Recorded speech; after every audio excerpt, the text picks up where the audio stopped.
Assalamualaikum warahmatullahi wabarakatuh. Halo teman-teman, saya Aliza Elviana Safitri, NIM 1860205222164 akan membahas mengenai inovasi pengembangan kurikulum. Adapun pokok pembahasan kita terdapat 3. Yang pertama, program belajar jarak jauh (MBS) pembelajaran kontekstual. Yang kedua, esensi inovasi, saluran komunikasi, faktor waktu, dan sistem sosial. Yang terakhir, memiliki tujuan yang jelas, relevan dengan kebutuhan, dan dilakukan secara sistematis.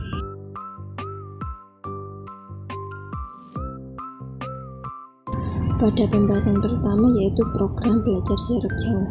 Pembelajaran jarak jauh merupakan tren dari inovasi pendidikan. Pembelajaran jarak jauh atau daring ini adalah pembelajaran antara siswa dengan pendidik tidak berada dalam satu tempat waktu yang bersamaan. Media yang digunakan dalam belajar jarak jauh ini yaitu media teknologi komunikasi dan informasi, khususnya internet atau komputer ataupun smartphone. Adapun kelebihan dan kekurangan dari pembelajaran jarak jauh ini yaitu kelebihan yang pertama, mempersingkat waktu. Yang kedua, peserta didik dapat saling berbagi informasi dan dapat mengakses bahan ajar setiap saat dan berulang-ulang kali. Yang ketiga, kehadiran guru tidak mutlak diperlukan. Dan kekurangannya yaitu yang pertama, kurangnya interaksi. Yang kedua, siswa tidak mempunyai motivasi belajar yang tinggi. Dan yang ketiga, kurangnya mengetahui dan memiliki keterampilan soal internet. Yang kedua, pada poin pertama yaitu MBS merupakan salah satu bentuk inovasi dalam hal pengelolaan pendidikan di sekolah dengan pendekatan yang lebih dekat dengan masyarakat.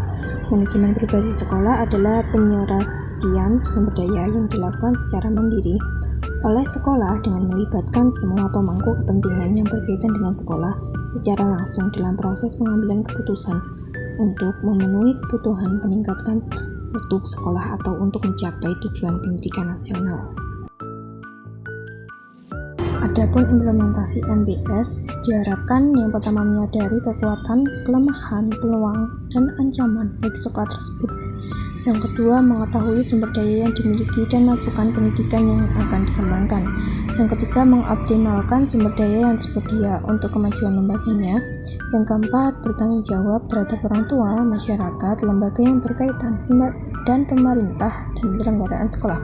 Dan yang terakhir, persaingan sehat dengan sekolah lain dalam usaha-usaha kreatif inovatif untuk meningkatkan layanan dan mutu pendidikan. Yang ketiga atau poin terakhir dalam pembahasan yang pertama yaitu pembelajaran kontekstual. Ini merupakan konsep belajar yang membantu guru mengaitkan antara materi yang diajarkan dengan kehidupan sehari-hari. Pembelajaran ini memungkinkan pembelajaran yang kondusif, menjadikan siswa terlibat aktif. Di samping itu, pembelajaran ini menjadi alternatif untuk mengontrol tingkat kemampuan peserta didik. Sekarang poin pertama pada pembahasan kedua yaitu esensi inovasi. Inovasi terkait dengan gagasan atau ide, produk atau objek, teknik atau prosedur, dan teknologi yang dianggap baru oleh seseorang dan kebaruannya itu bersifat relatif.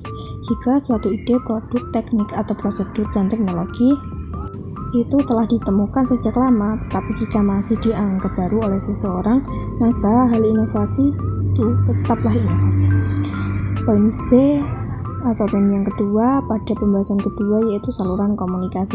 Saluran komunikasi adalah komponen kedua dari proses difusi inovasi setelah esensi inovasi. Inti dari proses difusi adalah interaksi manusia untuk mengkomunikasikan ide baru kepada orang lain. Untuk itu diperlukan saluran komunikasi. Adapun saluran adalah sarana yang digunakan untuk menyampaikan pesan dari sumber ke penerima. Dalam hal ini, saluran komunikasi dapat berupa media interpersonal dan juga media massa. Poin yang ketiga pada pembahasan yang kedua yaitu faktor waktu. Proses keputusan inovasi sejak individu mengetahui sampai memutuskan untuk menerima atau menolaknya dan pengukuhan terhadap keputusan ini sangat berkaitan dengan dimensi waktu. Dengan kata lain, waktu merupakan salah satu unsur penting dalam proses difusi. Adapun inovasi membutuhkan rentang waktu tertentu. Dari segi peran, waktu memiliki peran dalam difusi inovasi pada 3 hal. Yang pertama, proses keputusan inovasi. Yang kedua, kepekaan seseorang terhadap inovasi. Dan yang ketiga, kecepatan penerimaan inovasi. Yang terakhir, pada pembahasan yang kedua yaitu sistem sosial. Inovasi terkait dengan sistem sosial berupa adat istiadat, budaya, norma, dan nilai-nilai. Dalam hal ini, sistem sosial dapat menghambat atau memudahkan cepat atau tidaknya penyebaran ide baru dan pengadopsian inovasi melalui apa yang disebut efek sistem atau pengaruh sistem. Sistem sosial adalah satu subunit yang saling berhubungan dan tergabung dalam upaya pemecahan masalah bersama untuk mencapai tujuan. Anggota suatu sistem sosial dapat berupa individu, kelompok informal, organisasi, dan atau subsistem. Proses difusi dalam kaitannya dengan sistem sosial ini dipengaruhi oleh struktur sosial, norma sosial, peran pemimpin, dan agen perubahan, tipe perubahan inovasi, dan konsekuensi inovasi. Pembahasan yang terakhir pada poin pertama yaitu memiliki tujuan yang jelas.